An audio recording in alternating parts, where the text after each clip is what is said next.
खबर इस वक्त की आपको बता दें, इस वक्त की बड़ी जानकारी, पेपर लीक के खिलाफ बिल पेश होगा। ये बड़ी जानकारी, सोमवार को लोकसभा में बिल होगा पेश। केंद्रीय राज्य मंत्री जितेंद्र सिंह ये बिल पेश करेंगे। इस वक्त की बड़ी खबर, पेपर लीक के खिलाफ बिल पेश होगा। तो इस वक्त की बड़ी जानकारी आपको दे दें, जहां पेपर लीक के खिलाफ बिल पेश किया जाएगा। केंद्रीय राज्य मंत्री जितेंद्र सिंह के द्वारा यह बिल जो है वो पेश किया जाएगा। पेपर लीक के खिलाफ बिल को पेश किया जाएगा। सोमवार का यह दिन जहां पर लोकसभा में बिल पेश किया जाएगा।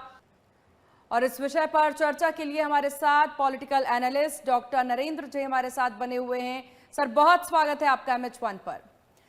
धन्यवाद। दो बड़े फैसले, दो बड़ी चीज जानकारियां अभी सामने आई हैं। सबसे पहले आपका रिएक्शन मैं चाहूंगी कि ये जो अतिरिक्त प्रभार अब मिला है यहां पर प्रहलाद जोशी को लेकर के, क्या कहेंगे आप? देखिए, जो अतिरिक्त प्रभार दिया गया है, बिल्कुल निश्चित रूप से एक वरिष्ठ व्यक्ति को दायित्व दिया गया है, वरिष्ठ मंत्री को। और दूसरा, एक ऐसे मंत्री को दायित्व दिया गया है जो विश्वास पात्र है। तीसरा, एक ऐसे व्यक्ति को दायित्व दिया गया है जो कि पृष्ठभूमि कहीं ना कहीं संघ की विचारधारा से ही आते हैं।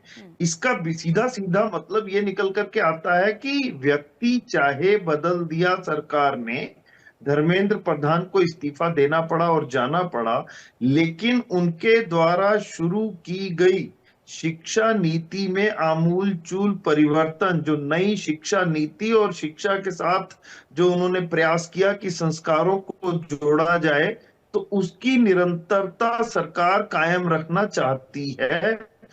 और निश्चित रूप से जो पाठ्यक्रमों में बदलाव किए गए, जो उनके इस्तीफे का एक कारण बताया जा रहा है कि उन्होंने गुलामी के तमाम चिन्हों को, जिन्हें छोड़ने का एक निश्चय कर लिया था केंद्र सरकार ने कि हम गुलामी के सभी प्रतीकों को मिटा देंगे, तो शिक्षा के पाठ्यक्रम में भी जो बार बार जिनकी गुलामी रही उन्हीं का गुणगान करने वाले जो पाठ थे, जो पाठ्यक्रम में शामिल थे, उन्हें थोड़ा हटाते हुए और अपना स्वर्ण काल रहा उसको कुछ ज्यादा स्थान देते हुए पाठ्यक्रमों में जब पाठ्यक्रम लागू किए, तो वो निरंतरता में रहेंगे, एक। और दूसरा, जो हायर एजुकेशन है उसमें new education policy I, professor of practice के पद आए, अर्थात जिनकी यूटिलिटी सरकार समझती है कि इन्हें 25 साल का, 30 साल का इंडस्ट्री का या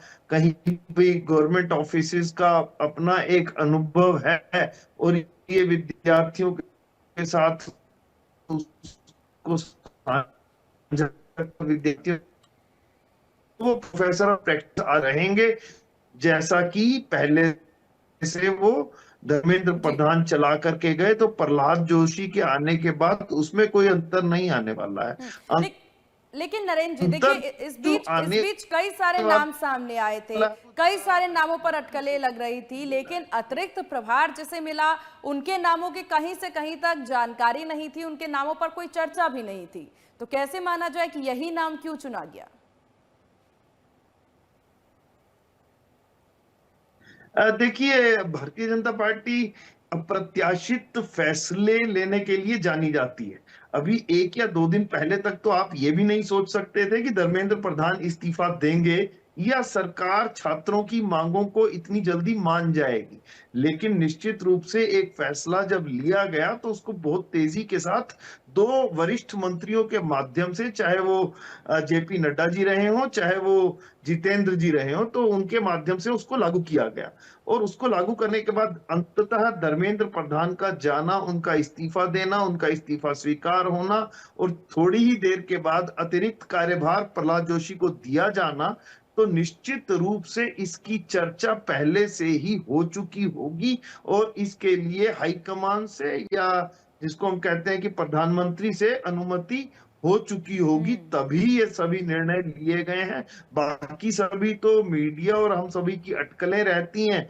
तो नाम तो बहुत से ऐसे चल रहे थे कि जेनजी को यदि संतुष्ट करना है तो किसी नौजवान को ये मंत्रालय दिया जाएगा, लेकिन नहीं, वरिष्ठ मंत्री को दिया गया, विश्वास पात्र को दिया गया, और उसी विचारधारा वाले व्यक्ति को ये प्रभार दिया गया। जी बिल्कुल, और ये अतिरिक्त प्रभार है। अभी फ्यूचर में क्या कुछ होगा, क्या बदलाव होगा, इस पर भी निगाहें टिकी हैं। और सर, सोमवार को बिल पेश किया जाएगा संसद में, लोकसभा में, उसको लेकर के क्या आप कहेंगे? जितेंद्र सिंह के द्वारा ये बिल पेश किया जाएगा। देखिए, जो बिल पेश किया जाएगा, ये तो पहले से ही, शायद इस्तीफे से पहले से ये घोषणा जी। एक जिसको कहते हैं ना कि फायर फाइटिंग मैनेजमेंट के तहत ले ली गई थी। और उसके बाद जब ये बिल पेश किया जाएगा, जिसमें 10 साल की कड़ी सजा का प्रावधान और 1 करोड़ रुपए तक के जुर्माने का प्रावधान, पब्लिक जो भी एग्जामिनेशंस होते हैं उसमें कोई अनफेयर मींस यूज करता है तो उसमें पकड़ा जाता है, तो निश्चित रूप से उन पर कड़ी कार्रवाई करने के लिए ये बिल पेश किया जाएगा। लेकिन ये बिल चर्चा में आएगा, विपक्ष इस पर क्या अपना रिएक्शन देता है, क्या विपक्ष अभी भी कोई संसद को चलने देगा, या वो अपना गोल पोस्ट बदल करके अब किसी अन्य गोल पोस्ट पर जा करके फिर संसद को चर्चा में हंगामा करते हुए संसद में और चर्चा से रोकता है। ये देखने वाली बात होगी। लेकिन लगता यही है कि विपक्ष को अब चर्चा में भाग ले करके, खुल करके अपनी बात को कहते हुए, सरकार की आलोचना करते हुए या इस बिल में कुछ सुझाव देते हुए अपनी बात को रखना चाहिए, ताकि जनता के समक्ष ये बात भी ना जाए कि विपक्ष तो केवल और केवल संसद में गतिरोध उत्पन्न करने के लिए है, शोर शराबा मचाने के लिए है। तो इसका उल्टा ही प्रभाव पड़ेगा, क्योंकि आखिर संसद को चलाने के लिए हम ही लोगों के टैक्स पेड मनी का ही वहां यूटिलाइजेशन होता है। और संसद को जो काम करना चाहिए वो संसद को जरूर करना चाहिए, और जो बिल आता है उस पर एक गंभीर चर्चा होनी चाहिए, ताकि विद्यार्थियों को भी लगे कि संसद सही मायनों में उनके विषयों को लेकर के गंभीर है।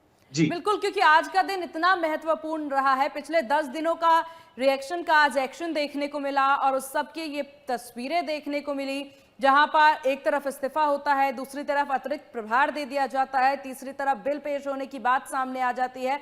तो कहीं ना कहीं छात्रों की जो मांगे थी, सरकार उसे मानने के साथ साथ आगे भी बढ़ती नजर आ रही है। और आगामी दिनों में, भविष्य में ऐसी चीजें ना हो, इसके लिए भी रणनीति बनाई जा रही है। एक सकारात्मक कदम से माना जा सकता है।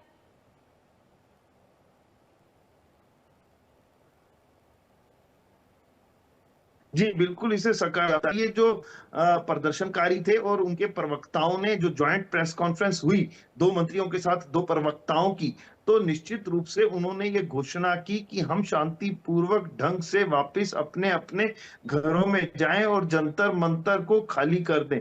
तो तय रूप से जब जंतर मंतर से प्रदर्शनकारी हट जाएंगे तो सरकार पर भी कुछ दबाव कम होगा और सरकार एक एक्शन मोड में आएगी।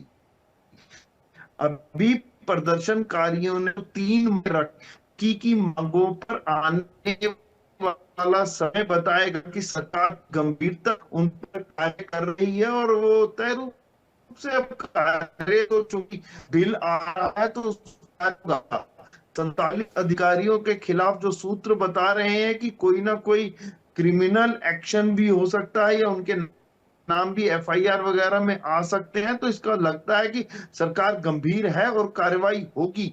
तो निश्चित रूप से एक बात तो समझ में आती है कि इस आंदोलन के बाद सबक लेते हुए सरकार ने एक मन तो बना लिया कि अब इस तथाकथित शिक्षा माफिया के विरुद्ध, इस कोचिंग सेंटर माफिया के विरुद्ध, इस पेपर लीक करने वाले जो संगठित गिरोह हैं उनके विरुद्ध कड़ी से कड़ी कार्रवाई करते हुए पूरी जनता के समक्ष, पूरी युवा पीढ़ी के समक्ष, छात्रों के समक्ष एक उदाहरण प्रस्तुत करने की एक इच्छा शक्ति सरकार में दिखाई दे रही है। जी बिल्कुल, और ये काफी ज्यादा महत्वपूर्ण चीज रही है और काफी सकारात्मक ये विचार भी देखने को मिला। आपका बहुत शुक्रिया MH1 न्यूज को अपना कीमती वक्त देने के लिए, चर्चा में शामिल होने के लिए।